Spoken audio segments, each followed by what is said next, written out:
Marcus Reed learned early how to wear resilience like a second skin.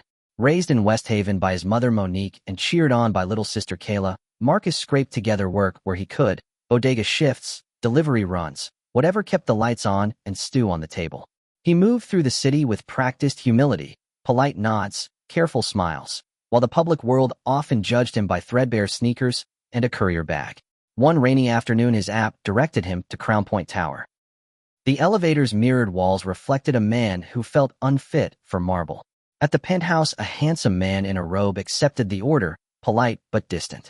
Then a woman in red silk, Julian Carrington, fiercely refined, glanced him over as if evaluating damage. "Don't come back," she said, her tone a verdict.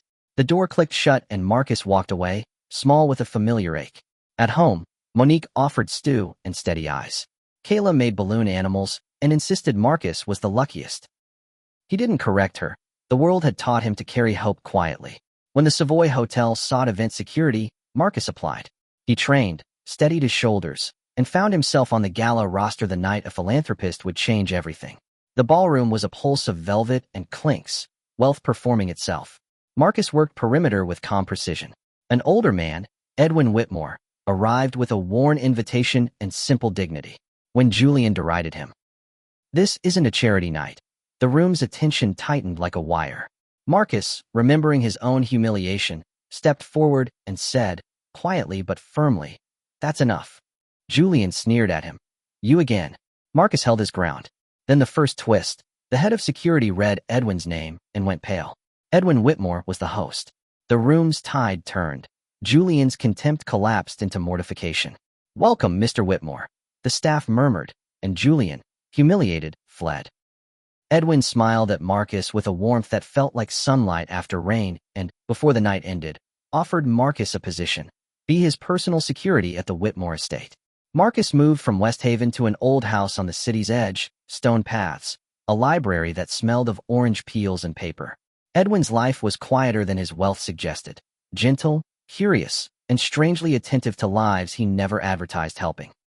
Marcus discovered, in slow revelations, that Edwin had been funding discreet scholarships and neighborhood projects in West Haven for years. The revelation reframed the earlier sting. The man he had defended at a gala was not only the host, but a secret ally of his childhood streets. At the estate, Marcus met Sophia Whitmore, Edwin's daughter. She was focused and principled, sharp as a bell, but kinder than most boardroom legends. Where Julian had cut with contempt, Sophia listened. Their relationship began in small things. A coffee passed across a table, a shared look over garden hedges, a quiet joke about a spilled canopy. It was never theatrical. It grew in the gravity of time spent watching each other hold steady. But the world tugged with complications. Julian tried to rebuild her image by gossip and implication. Theo Carrington, Julian's fiancé, whispered once in corridors and used media contacts to question propriety.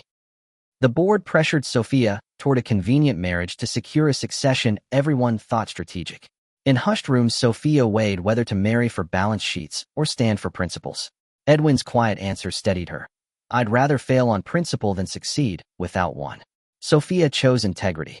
Marcus's life bridged two worlds. He learned event psychology, estate logistics, and the tender politics of wealth. He learned, too, that real influence sometimes hides in small gestures.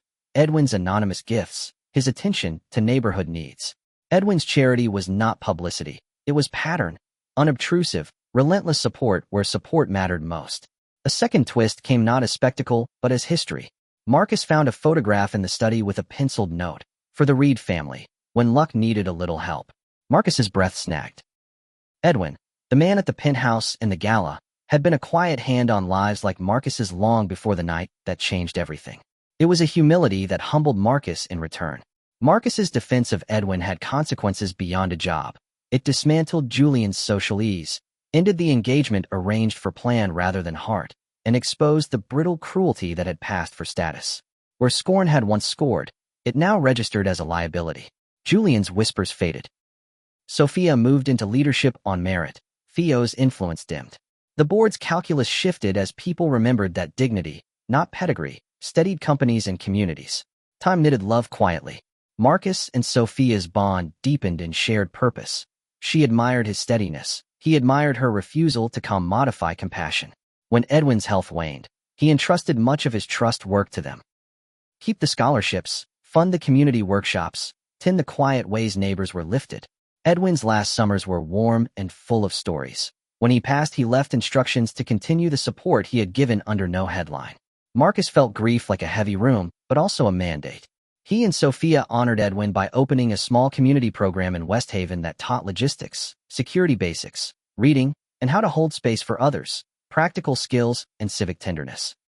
Kayla ran accounting, with purple marker hearts matured into neat spreadsheets. The neighborhood that had taught Marcus humility now thrummed with steady opportunities. In the years that followed, Marcus watched small miracles unfold. Children who learned to craft resumes, teens who learned to plan events with dignity, parents who could breathe. Marcus kept teaching balloon animals with a patience that carried meaning. The simplest skill a child could master, the smallest joy a heartbeat could hold.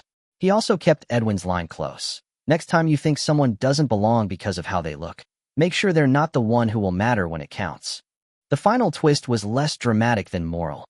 What looked like luck had been part grace, part pattern. Marcus had not stumbled into fortune. He had been seen, in a string of small actions, defending a stranger, offering help, being steady. Had collected into a life that altered not only his path, but the neighborhoods around him.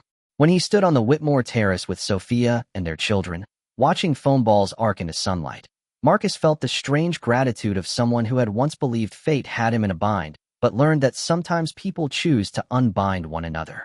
He had been shoved away at a penthouse door and later welcomed at the same threshold. He had been judged by threadbare sneakers and later entrusted with an estate and a family's trust. The city kept moving, with its tides of collapse and rescue. Marcus knew luck without action was brittle. He taught the kids at his program the sturdier truth, that small acts of courage and kindness accumulate into a force that looks, to the outside world, very much like fortune. And so the boy who had once felt cursed by bad breaks became a man who built conventions of care. An odd sort of architect of luck. Edwin's investments continued to seed West Haven. Sophia led the firm with a conscience most boardrooms had forgotten. Marcus's program fed both kids and possibility. When people in West Haven spoke of him later, some called him lucky. Marcus would only smile and say, "I was seen by someone who chose to act. That's the real work."